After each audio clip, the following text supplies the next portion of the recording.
जय हिंदू दोस्तों, मेरा नाम है हेमराज और आप देख रहे हैं talk with Hemraj YouTube channel. तो दोस्तों, आपके लिए सबसे बड़ी खुशखबरी आ गई है।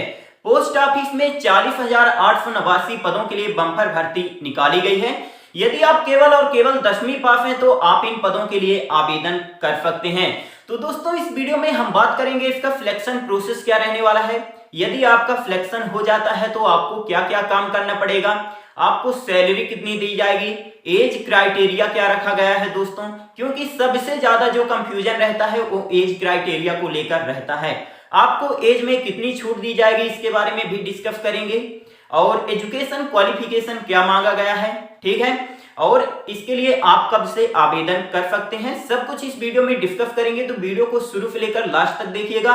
और यदि आपको कुछ भी पूछना है आप कमेंट जरूर करिएगा, या आप मेरा टेलीग्राम ग्रुप ज्वाइन कर सकते हैं। टेलीग्राम ग्रुप का लिंक वीडियो के डिस्क्रिप्शन बॉक्स में आपको मिल जाएगा। आप वहां क्लिक करके मेरे टेलीग्राम ग्रुप को ज्वाइन कर सकते हैं और आप वहां कुछ भी पूछ सकते हैं, मैं आपको रिप्लाई जरूर करूंगा। तो चलिए दोस्तों, स्टार्ट करते हैं और इसके बारे में डिटेल से जान लेते हैं। तो जैसा आप यहां देख सकते हैं दोस्तों, डाक विभाग की तरफ से नई भर्ती निकाली गई है। टोटल यहां जो पोस्ट निकाली गई है 40,889 पोस्ट निकाली गई है। इसके लिए आप आवेदन दोस्तों 27 जनवरी 2023 से लेकर 16 फरवरी 2023 तक आप कर सकते हैं, ठीक है। इसके बाद फीस के बारे में देख लेते हैं। तो देखिए, यदि आप जनरल कैटेगरी ओबीसी कैटेगरी से हैं तो आपकी फीस 100 रुपए लगेगी, और यदि आप SC ST कैंडिडेट हैं या PH कैंडिडेट हैं या महिला कैंडिडेट हैं तो आपकी फीस 1 भी रुपए नहीं लगेगी। आप निःशुल्क इसके लिए आवेदन कर सकते हैं। इसके बाद एज क्राइटेरिया के बारे में बात कर लेते हैं। तो देखिए, 18 साल से लेकर 40 साल तक के स्टूडेंट यहां आवेदन कर सकते हैं, और आपकी जो एज काउंट की जाएगी ना दोस्तों, आपकी जो उम्र की गणना की जाएगी वो 16 फरवरी 2023 से की जाएगी। यहां तक बात हुई क्लियर। अब बहुत सारे स्टूडेंट यहां पूछते हैं कि हमें उम्र में छूट कितनी मिलेगी, तो आप थोड़ा ध्यान से समझिएगा।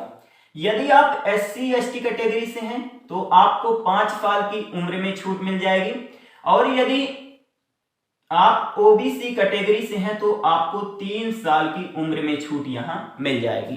बात हुई क्लियर। इसके बाद आपको यहां पोस्ट देखने के लिए मिल जाएंगे। तो देखिए, ग्रामीण डाक सेवक की पोस्ट निकाली गई है। टोटल 40,889 पोस्ट हैं। यदि आप 10वीं पास हैं तो आप इसके लिए आवेदन कर सकते हैं, और आपको लोकल लैंग्वेज का नॉलेज होना बहुत जरूरी है, ठीक है। मैं आपको एग्जांपल देता हूं। जैसे मान लीजिए आपने गुजरात सर्कल के लिए आवेदन किया है, तो आपको वहां की गुजराती लैंग्वेज आना चाहिए, है ना। मान लीजिए यदि आप MP सर्कल के लिए आवेदन कर रहे हैं तो आपसे हिंदी आनी चाहिए, ठीक है, तभी आप आवेदन कर सकते हैं, ठीक है। मतलब कि कहा जाए तो आपको लोकल लैंग्वेज का नॉलेज होना बहुत जरूरी है। बात हुई क्लियर। यदि आपको कुछ भी कंफ्यूजन है आप जरूर कमेंट करिएगा, मैं आपको रिप्लाई जरूर करूंगा। और यहां पास थर्ड है दोस्तों, आपको कंप्यूटर का थोड़ा बहुत तो नॉलेज होना चाहिए, ठीक है। कंप्यूटर का आपके पास ज्ञान होना चाहिए। बात हुई क्लियर, ओके। इसके बाद अब हम बात कर लेते हैं सैलरी के बारे में। तो देखिए, ब्रांच पोस्ट मास्टर को यहाँ पास 12,000 रुपए से लेकर 29,380 रुपए पर मंथ वेतन दिया जाएगा, ठीक है। और असिस्टेंट ब्रांच पोस्ट मास्टर और डाक सेवक को दोस्तों यहाँ पास 10,000 रुपए से लेकर 24,470 रुपए पर मंथ वेतन मिलने वाला है, ठीक है। अभी हम सब कुछ डिस्कस करेंगे, ठीक है। तो वीडियो को लास्ट तक जरूर देखिएगा कि आपको काम क्या क्या करना पड़ेगा। अब हम बात कर लेते हैं सिलेक्शन प्रोसेस यानी चयन प्रक्रिया के बारे में। तो देखिए, आपकी मेरिट लिस्ट यहां तैयार की जाएगी और इसी आधार पर आपका सिलेक्शन होने वाला है। कोई भी इंटरव्यू नहीं होगा और ना ही कोई पेपर होगा दोस्तों। आपका सिलेक्शन केवल और केवल मेरिट लिस्ट के आधार पर तैयार होने वाला है। अब ये जो मेरिट लिस्ट है कैसे तैयार की जाएगी, तो थोड़ा ध्यान से समझिएगा। 10th क्लास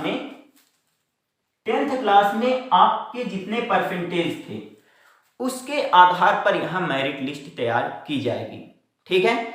जब आपका मेरिट लिस्ट में नाम आ जाएगा दोस्तों, तब आपको डॉक्यूमेंट वेरिफिकेशन के लिए बुलाया जाएगा, ठीक है। जब आपका मेरिट लिस्ट में नाम आ जाएगा तो जिस दिन मेरिट लिस्ट जारी होती है उसी दिन आपको पता चल जाता है कि आपका डॉक्यूमेंट वेरिफिकेशन किस तारीख को होने वाला है। ठीक है, तो जब आपका डॉक्यूमेंट वेरिफिकेशन हो जाता है उसके बाद आपका यहाँ पास फाइनल सिलेक्शन हो जाता है।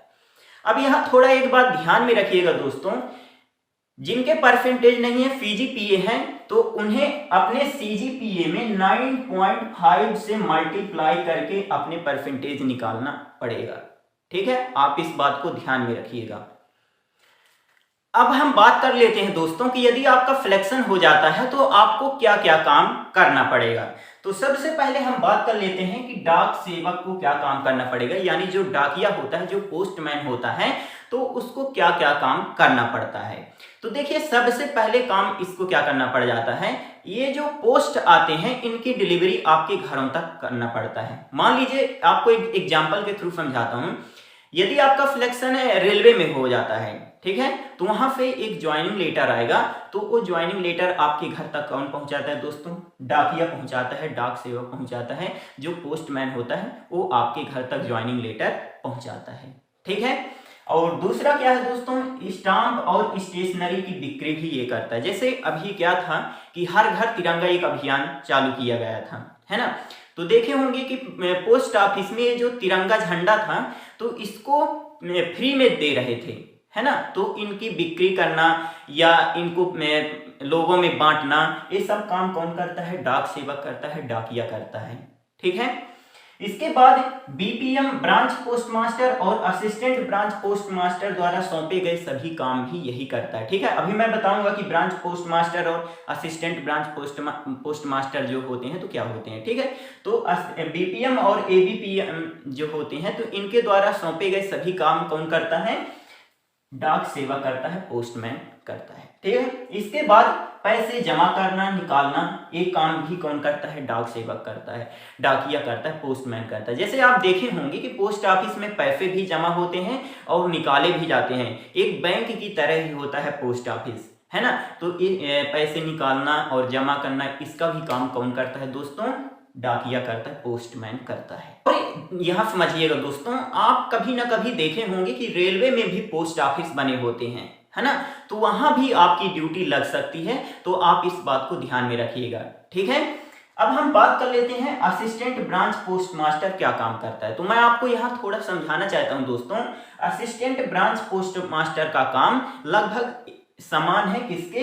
डाक सेवक का। ठीक है, डाक सेवक जो काम करता है वही असिस्टेंट ब्रांच पोस्टमास्टर भी काम करता है। ठीक है, लगभग एक ही काम करना पड़ जाता है, थोड़ा बहुत अंतर है लेकिन लगभग एक ही काम करना पड़ता है। ठीक है, जैसे देखिए स्टाम्प और स्टेशनरी की बिक्री भी यही करते हैं, दरवाजे तक पोस्ट पहुंचाना, ठीक है, ये भी काम करते हैं। दूसरा, रेलवे मेल सर्विस यानी आरएमएस में भी काम करना पड़ सकता है इनको। तीसरा, बीपीएम के द्वारा सौंपे गए सभी कार्य करना होता है। अब मैं आपको यहाँ एक बात बताना चाहता हूँ, जो बीपीएम होता है, ब्रांच पोस्टमास्टर होता है, वो पोस्ट ऑफिस का हेड होता है ना, तो जो ब्रांच पोस्टमास्टर बोलेगा वही आपको काम करना पड़ेगा। ठीक है, तो एबीपीएम वो सभी कार्य करता है जो ब्रांच पोस्टमास्टर बोलता है। ठीक है, ब्रांच पोस्टमास्टर के द्वारा सौंपे गए सभी कार्य कौन करता है? Assistant branch postmaster. बात हुई क्लियर? अब हम बात कर लेते हैं दोस्तों ब्रांच पोस्टमास्टर क्या काम करता है। तो देखिए सबसे पहले मैं आपको बता दूं कि ये जो ब्रांच पोस्टमास्टर होता है ना, वो पोस्ट ऑफिस का हेड होता है, कहा जाए तो एक मैनेजर होता है, इस देखभाल करता है पोस्ट ऑफिस की। ठीक है, और सभी कामों का संचालन यही करता है। ठीक है, सभी कामों का संचालन यही करता है कि किस व्यक्ति को किस एरिया में लगाना है। ठीक है, जैसे मान लीजिए कि डाक सेवक है, जो पोस्टमैन है, तो मान लीजिए कि दो व्यक्ति हैं, ठीक है, ए और बी दो व्यक्ति हैं, तो ए वाले व्यक्ति को किस एरिया में ड्यूटी करना है और बी वाले व्यक्ति को किस एरिया में ड्यूटी करना है, ये कौन डिसाइड करेगा? ये ब्रांच पोस्टमास्टर डिसाइड करेगा। ठीक है, थर्ड क्या कहता है? यह सरकार द्वारा शुरू की गई सभी योजनाओं को बढ़ावा भी देता है। ठीक है, यदि कोई सरकार कोई नई योजना लाती है तो उसके बारे में लोगों को भी ब्रांच पोस्टमास्टर ही बताता है। ठीक है, बीपीएम ही बताता है। तो आपको सब कुछ क्लियर हो गया होगा दोस्तों। यदि आपको कुछ भी डाउट है तो आप कमेंट जरूर करिएगा, मैं आपको रिप्लाई जरूर करूंगा, ठीक है। तो दोस्तों ये रही थोड़ी सी जानकारी, और यदि आपको वीडियो अच्छा लगा हो तो please like share and subscribe करना ना भूलें। आपका बहुत बहुत धन्यवाद। जय हिंद, जय भारत।